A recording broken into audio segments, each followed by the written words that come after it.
Welcome back to Indie Film Weekly for the week of June 5th, 2026. I'm your host, Glen Reynolds. This week in theaters, we've got a destination wedding that turns into a survival situation with the ocean on one side and a human nightmare on the other.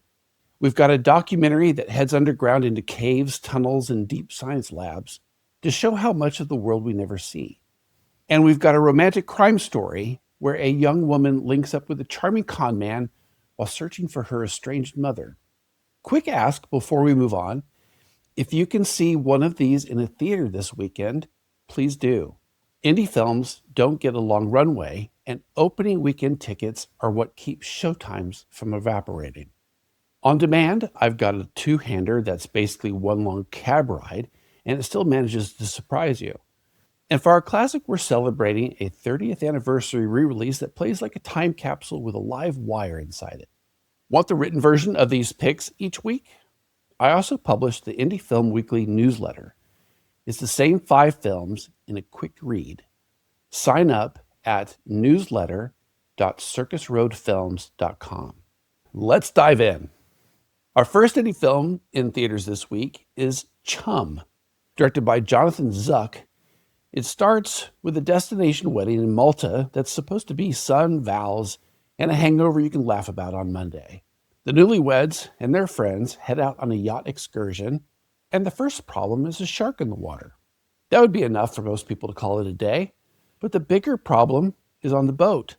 A fisherman with his own agenda turns the celebration into a trap, and suddenly the group is stuck between open water and a human predator who can follow them anywhere.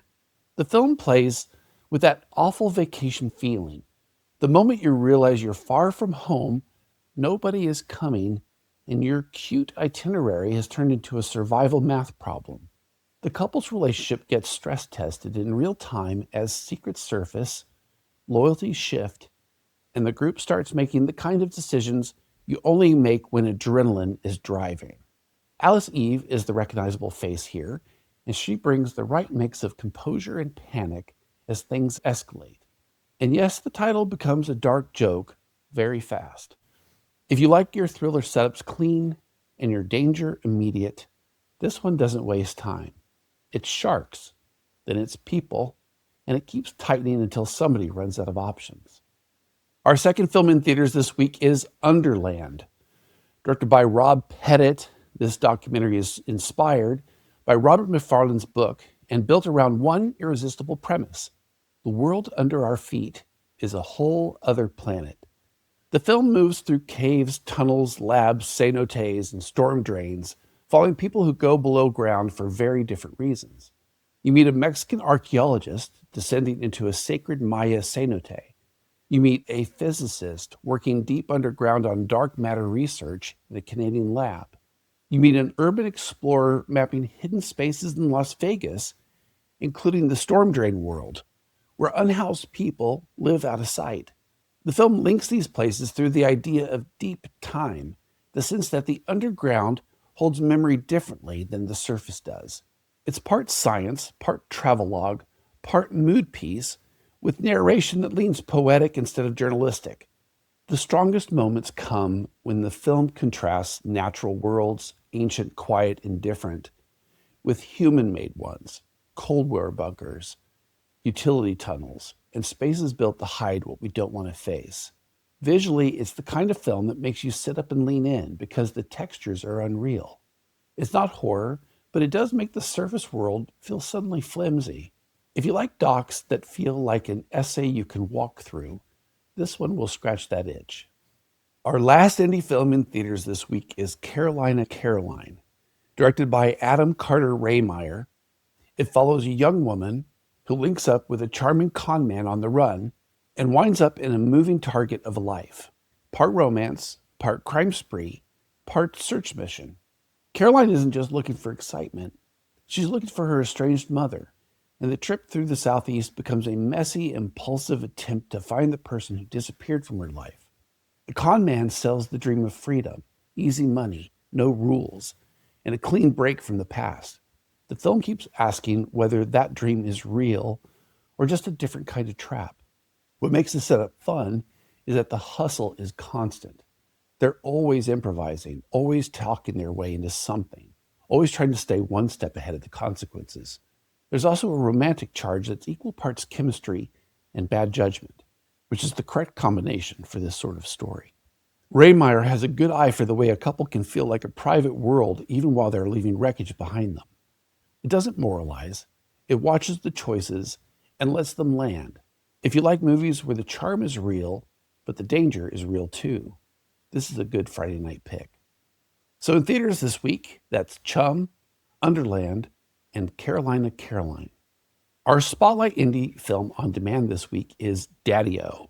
Written and directed by Christy Hall, it's basically one long cab ride from JFK into Manhattan, and the entire movie lives in the front seats. A woman credited as Gurley climbs into a yellow taxi after a trip and winds up in an unexpectedly intimate conversation with her driver, Clark.